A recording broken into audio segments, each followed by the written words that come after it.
ये कहानी है एक गरीब पिता और उसकी बेटी की। एक बार वो गरीब व्यक्ति अपनी बेटी को उसके स्कूल से लेकर शहर के एक महंगे होटल में पहुंचा। उस व्यक्ति ने फटे पुराने कपड़े पहने हुए थे और उसकी बेटी स्कूल की ड्रेस पहनी हुई थी। जब दोनों होटल के अंदर पहुंचे तो वेटर पूछा, सर आप क्या खाना पसंद करेंगे, आप अपना ऑर्डर बता दीजिए। तब उस व्यक्ति ने कहा कि आप मेरे बेटी के लिए एक प्लेट पाव भाजी लेकर के आ जाइए बस। वेटर ने कहा, सर आप कुछ नहीं लेंगे, आपके लिए भी कुछ लेकर आऊं। तो गरीब व्यक्ति ने कहा, मेरे लिए कुछ नहीं, आज मेरी बेटी के लिए पार्टी है। मैंने इससे वादा किया था कि अगर तुम इस जिले में 10th क्लास में टॉप करोगी तो तुम्हें मैं सबसे महंगे होटल में पार्टी दूंगा, तो आप सिर्फ बच्चे के लिए पाव भाजी ले आइए। वेटर ये बात सुनते ही दौड़कर अपने मालिक के पास गया और बोला कि सर आपसे एक छोटी सी रिक्वेस्ट है कि आप मेरी सैलरी से पैसा काट लेना, लेकिन आज मैं चाहता हूँ कि उस बच्ची के साथ उसके पिता को भी एक प्लेट पाव भाजी खिलाया जाए, क्योंकि उस बच्ची ने पूरे जिले में 10th क्लास में टॉप किया है। वो गरीब पिता है, ज्यादा पैसे नहीं होंगे, इसलिए कह रहा है सिर्फ बच्ची के लिए ले आओ।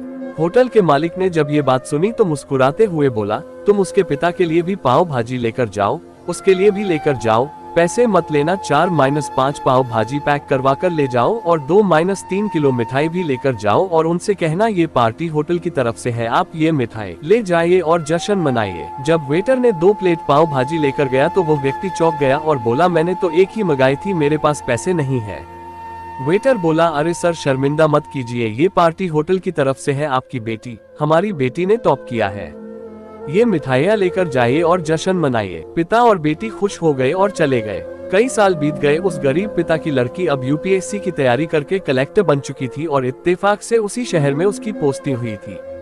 उस लड़की ने उस होटल में सूचना पहुंचा दी कि मैं उस होटल में लंच करने के लिए आ रही हूँ। होटल के मालिक ने जब ये सुना तो होटल को पूरी तरह से सजावा दिया। गांव में ये बात पूरी तरह से फैल गई और कस्बे के सभी लोग उन्हें देखने के लिए आने लगे। कलेक्टर अपने पिता के साथ उस होटल में पहुंची।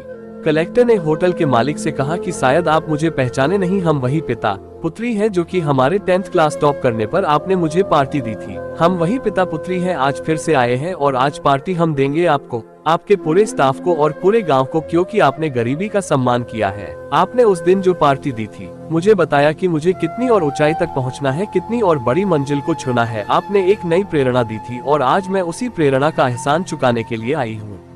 वो मैडम ये सब कहते जा रही थी और आंखों से आंसू बहती जा रही थी। ये कहानी हमें सिखाती है कि कभी भी किसी गरीब का मजाक मत उड़ाना, हो सके तो उसकी मदद करना और अगर मदद ना कर सको तो उसका मजाक मत उड़ाना, क्योंकि वो सब देख रहा है। बनना है तो उसकी नजर में अच्छा बनिए, जहाँ भी रहिए कर दिखाइए कुछ ऐसा कि दुनिया करनी चाहे आपके जैसा।